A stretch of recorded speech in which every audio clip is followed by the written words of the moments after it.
Welcome back, it's me, Lou. I'm here for another action figure unboxing and review, and today we are featuring this from He-Man and the Masters of the Universe animated series that's now on Netflix. We have Orko. Alright, so this is the new reinterpretation of the character. I know there are a lot of fans that they're not on board with the new cartoon. For me, I'm open-minded enough I don't mind the new cartoon. I grew up on the original Masters of the Universe way back in the 80s. But for me, I don't mind that, they're rebooting it and giving us, a different lore and, redesigning the characters. This is clearly aimed at a different generation that's not for me. But I do like it. There's a lot of stuff in here that kind of reminds me of like video games, especially like JRPGs. I love the character designs. I love the bold colors. I love the animation a lot. I think the production quality is really high. So yeah, I'm a little bit more forgiving than some of the other fans. But whether or not you're on board with the new cartoon, I'm just going to take a look at the action figure. And, if this is something that you like and something that you think you might be into, awesome. If not, you can stick around anyway and, yell at the screen and say how much you hate this. Alright, so we have Orko here. I love the package design for the CGI cartoon toys. I think it's great. I love the blue. I love how Grayskull's up here and how they kind of personalize each card with the character illustration in the corner. Much like the other figures, this one has a power attack. It looks like it's probably more of the same. On the back, we have Orko. Looks neat. And some of the other figures in this wave, of course, they're re-releasing He-Man. We always need He-Man. And there's also the Sorceress, and that's an action figure I reviewed. If you haven't checked out that video, I'd highly suggest you check it out, especially if you're into the new cartoon. So one of the things I'm always complaining about when it comes to the new action figures, not only with like Masters of the Universe, but this with a lot of toys in general, it really bothers me that, with all this real estate here, they never give us any information about the actual toys, in terms of like the characters. There's no bio card, there's no description of the universe. So much of it is this like all this like legal information, like copyright warnings and this and that. I miss the days of like when we'd buy an action figure and on the back they'd give us a nice description of what's going on. Like, for example, I love what Mattel is doing for the Revelation Masterverse line. Like, here's Spikehor, and I'll review this figure in the future, so be on the lookout for that. But I love that Mattel is taking the time out that, on the back of the box, you get this full-on illustration that fills up like 75% of the back. And then you get this nice, it's kind of brief, but it's a nice informative bio on the character. I love that. It's not like one of those toys where they only say like one or two sentences about them. They kind of give you a nice background information on them, nice giant graphic. And I like the fact that they take all this crap that you don't want to read and they throw it on the bottom of the box. There's no reason why on this toy that they could do that here. In the late 90s, early 2000s, a lot of bubbled figures in the cardboard insert. The insert would fold up underneath down here, and a lot of this information with the barcode would be at the bottom. And over here, normally this space back in the day would be filled with like, either like other figures in the wave, maybe like play sets that are available, and even if we're lucky, a bio on the character. So I kind of miss the bios. Alright, since we do not have a bio on Orko, we're going to get a short little bio straight from the horse's mouth. And we're going to take a look at this. So this is an excerpt from the new book that was just released yesterday. It's called He-Man and the Masters of the Universe, The Heroes and Villains Guidebook. And this is the digital version of the book. I purchased this on Amazon. So it's the digital version, so I can just download that to my phone or my tablet or even read it on my computer. But as I was flipping through the book, I fell in love with the book so much that immediately after I kind of like thumbed through it, I'm like, I need the physical copy of the book. So I ordered the physical copy of the book on Amazon. I want to say maybe it was like $9. And I was supposed to get it same day delivery, but either it was lost in transit or it's just slow. So I was supposed to receive the physical copy of the book yesterday, and it's still just sitting in the warehouse. They haven't actually shipped it out yet, so I'm still waiting for it. Fingers crossed I get it soon, because I really want to check that book out and maybe even review it in a video. But for now, we're just taking a look at an excerpt from the digital version of the book. And since there is no bio provided for Orko on the actual toy, and rather than have me try to explain Orko from the TV show, I'm just going to read parts of this from the actual official Orko biography. So we have Orko here, great illustration. So this is what we're getting in terms of a physical toy. You know, here's what he looks like in the cartoon. So the description reads, out of all of Duncan's creations, his most ambitious and totally accidental is this little magical robot. Duncan only meant to repair one of King Randor's RK-0 hover combat droids. This particular one had taken a hit in battle that was intended for man-at-arms, and Duncan felt it was the least he could do to thank the little bot. But a funny thing happened on the way to fixing it. Drawing on spare parts he found in Castle Grayskull's archives, Duncan unintentionally installed an ancient Trollin data disk into the RK-0 unit's mainframe. When the droid came back online, it no longer knew anything about combat. Instead, it, or he, was convinced he was Orko, the greatest Trollin wizard of all. Now, I don't want to read anymore, and I don't want to spoil anymore if you haven't watched the cartoon yet. But I just wanted to give you a brief overview of the character, just to familiarize yourself with them. So yes, this is not the Orko I grew up on, or, you know, chances are you didn't grow up on this guy either. But I can appreciate Mattel's attempt to, like, reintroduce Masters of the Universe to a younger audience. You know, this is a design that probably speaks to a younger generation more so than it does to me. But I do think it looks neat. And one thing I noticed that really sold me on this toy is that when I saw him at Walmart, my first thought was, oh my god, that looks awesome. Just because it reminds me of this character. It reminds me so much of Eva.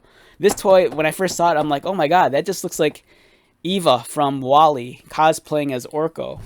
And I couldn't help but get this figure just because I thought it'd be great to display Orko alongside Eva. You know, in my weird, sick, twisted head, I imagine that Eva has left WALL-E, and she's now having an affair with Orko because they look like they pair up great together. So yeah, you know, I was going to buy this figure anyways, but the fact that it looks like it reminded me of Eva, it's like I couldn't say no. I had to buy it.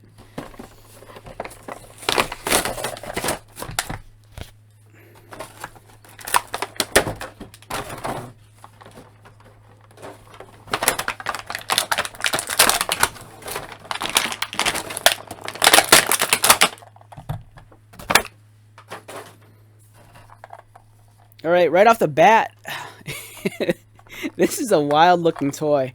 Part of it's rattling and it's throwing me off. And oh, that's pretty cool. Okay, so the reason why it's making this, you can hear that, right? It's making a rattling noise, and the reason why is that if you look at the bottom of the base, there's a large little ball bearing in here. So not only could he stand, but the ball bearing actually allows him to kind of roll around, which is neat. That's really cool. It's that little kind of extra step or idea that, you know, this, I'm glad that someone thought about that. You know, not only does this provide as a display base, this kind of like, you know, this kind of looks like this burst of like wind, or I don't know what this is supposed to be, or magic underneath them. But it's cool that they thought of the idea of, hey, let's throw in a little tiny ball bearing here. So not only could it be a display stand, but it could also roll around. I appreciate that. That's really cool. So the power action for this guy, much like almost every figure in this line of toys, is that he has a spring-loaded waist, and it's really powerful. It has a lot of snap to it. So you can see here, he has spring-loaded action. And here's kind of like his magical effect. You could put it on his fist, and it could fly off. So yeah, it's cool. In terms of the figure design, all right, you know, a lot of people don't like the cartoon. I get that, but I think it's not bad. I've warmed up a lot to the reinterpretation of the new, of the old classic characters and their new designs. And for me, this, as a video game player, this does kind of speak to me a little. The sculpting and the detailed work is pretty keen. It's not going to capture on my camera all that well, but on his hat, there's a pattern that's on top of the hat. It's a kind of like a texture. It's almost like a diamond pattern that looks like, it's almost like a diamond stitching pattern. So it's like stitches, but in a diamond form. And it's a texture that you can actually feel on the top of his hat.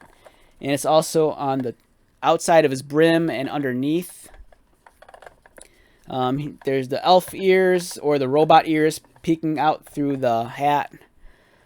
There's the screen with his face or his, you know, emoji kind of like symbols. Or the eyes, if you will. Much like the original Orko, we have the O on the chest. Likewise, the robe and the scarf has that stitching texture on top of it. And there's like a gold trim painted on the top and the bottom, which is nice. It has the robot arms, 4 fingers on each hand, and these are articulated. They can rotate, which is awesome. In terms of the arm articulation, they just rotate up and down. I believe there is no elbow articulation at all.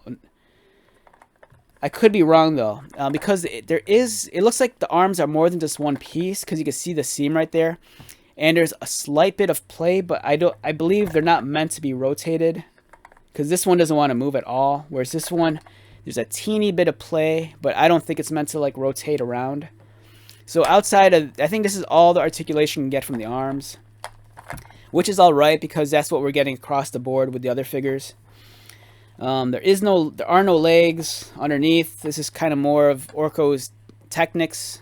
It's, you know, robot body. It's all black.